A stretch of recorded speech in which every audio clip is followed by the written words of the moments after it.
குருவே சரணம். அனைவருக்கும் ஆத்ம வணக்கம்.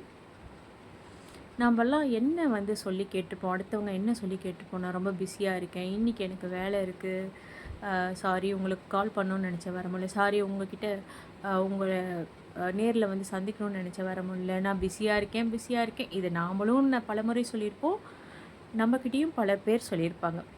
ஆனால் நம்ம குரு நமக்கு என்ன சொல்கிறாங்க? ஒவ்வொரு நொடியும் பயமில்லாமல் வாழுங்க, நான் இருக்கேன் அப்படின்னு சொல்கிறாங்க. அப்போ அப்போ நம்ம சந்திக்கிற ஆட்களும் நாம் அடுத்தவங்களுக்கு கொடுக்குற எக்ஸ்பீரியன்ஸ் எப்படி இருக்குது, நம்ம குரு நமக்கு நம்ம வாழ்க்கையின் முன்னேற்றத்திற்காக கொடுக்குற எக்ஸ்பீரியன்ஸ் எப்படி இருக்குதுன்னு நம்ம யோசிச்சு பார்க்கணும். அப்போ எந்த லெவலில் இருக்கிறாங்க பாருங்கள் நம்ம குரு.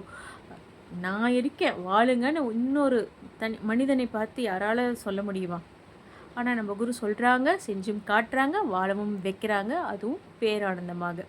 ஸோ இந்த குழுவை நம்ம இறுக்கி பிடிச்சிக்கணும். குரு பக்தியோட இந்த குழுவில் பயணிக்க நமக்கு வேறு யார் இருக்கிறா நமக்கு நான் இருக்கேன் பயம் இல்லாமல் பயணிங்கன்னு சொல்கிறதுக்கு? இந்த குழு தான் நமக்கு கடைசி பஸ். இந்த பஸ்ஸை நம்ம தவற விடவே கூடாது. நன்றி. ஆத்மா வணக்கம்.